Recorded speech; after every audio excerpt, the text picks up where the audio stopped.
The Lord be with you. A reading from the Holy Gospel according to John. Jesus said to his disciples, I am the true vine, and my Father is the vine dresser. Every branch in me that bears no fruit he cuts away, and every branch that does bear fruit he prunes to make it bear even more. You are pruned already by means of the word that I have spoken to you. Make your home in me, as I make mine in you. As a branch cannot bear fruit all by itself, but must remain part of the vine, neither can you unless you remain in me. I am the vine, you are the branches. Whoever remains in me, with me, in him, bears much fruit. Cut off from me, you can do nothing. Anyone who does not remain in me is like a branch that has been thrown away. He withers. These branches are collected and thrown on the fire, and they are burnt. If you remain in me, and my words remain in you, you may ask what you will, and you shall get it. It is to the glory of my Father that you should bear much fruit, and then you will be my disciples. The Gospel of the Lord.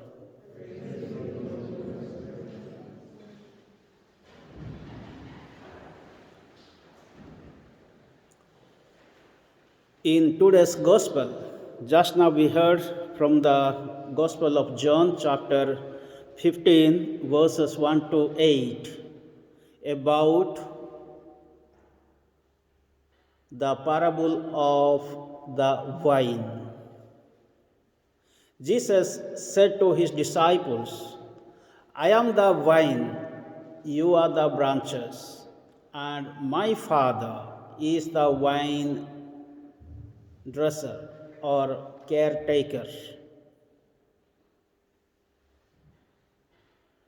Through this parable, Jesus wanted to teach his disciples that God is always with the people. God is always with his disciples. People are always with God. Like the branches cannot live without belonging to the main trunk. In the same way, we cannot live without connecting with God. When the baby inside the womb cannot live without connecting with a mother, in the same way, we cannot live without God. So we see here the relationship of Jesus with his Father, the relationship of Jesus with his disciples and with the people of God. So this relationship is very, very important in our life as human beings. Why we need to be related or connected with the Father? Because in Genesis itself we find God created the male and female, the first human beings, in his image and likeness, and he gave them life. So the first human beings were created in the image and likeness of God. This means to share his divine life to the humankind. The purpose of God's creation to the humankind was to share God's divine life. But the first parents disobeyed God's command and they were disconnected from God. And we know the whole story, what happened to Adam and Eve. But still, God promised them to save them.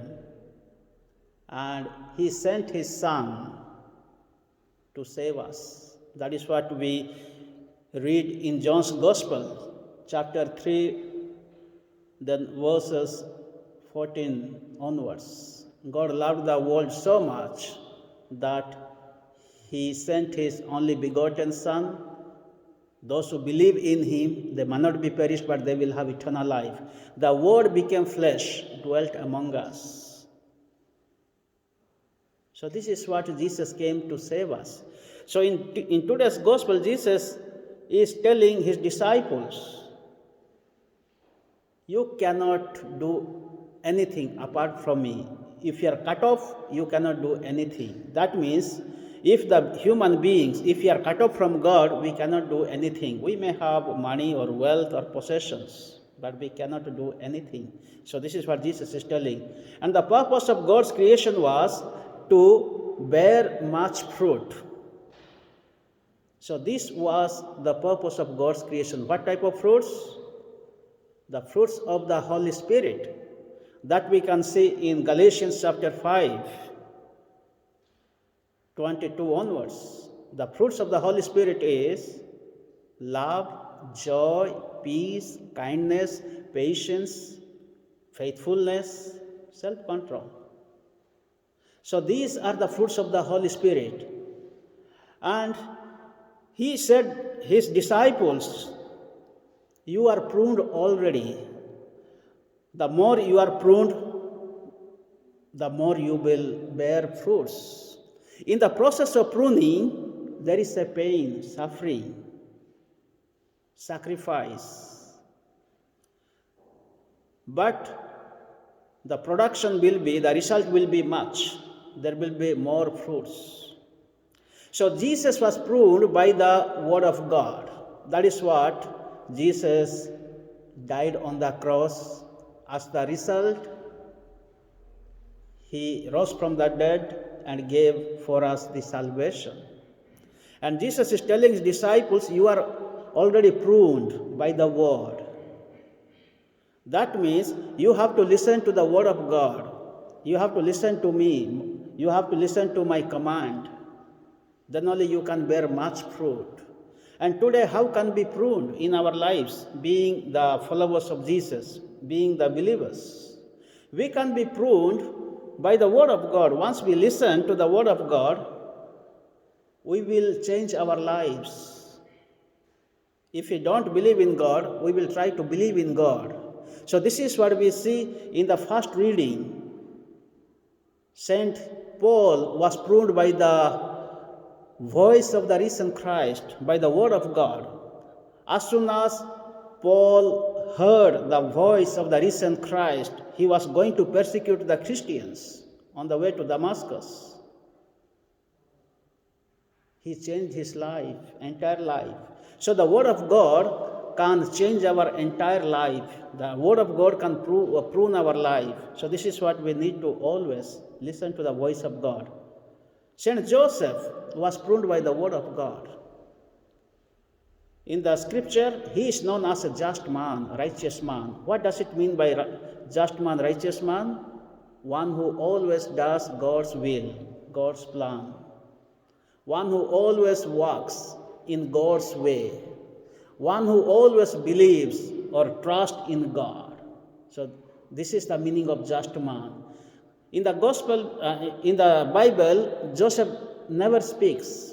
He doesn't talk. He's known as the man of silence. What is the meaning? Of course, he might have spoken so many times, but in the Bible we don't find he speaking. The reason here is he was always listening to the voice of God. He was listening to the message of God, and he was obeying. And he was a man of action than the man of words. He was doing his duty with responsibility, commitment, honesty, respect. So this is what Saint Joseph protected the family. He understood God's message, how to look after Mary and Jesus in the time of trouble, how he took the message of the angel to receive Mary as his wife in the time of problem, how he took Jesus to Egypt, how he took care of Jesus. So this is what Joseph learned. He was proved by the word of God. Today, as we have come around this altar, let us experience God's loving presence in this Holy Mass. Jesus is always with us, and we are with Jesus. Jesus will never abandon us, even during this time of coronavirus. Even there is suffering, pain, death, coronavirus, but still Jesus loves us. He is with us. And the gospel is ending with, the glory of my Father is to bear much fruit. The more good fruits we produce, there is a glory of God. So whatever we do in our life, let us do for the glory of God, not for our own glory. May the good Lord bless us and keep us safe from all dangers in life.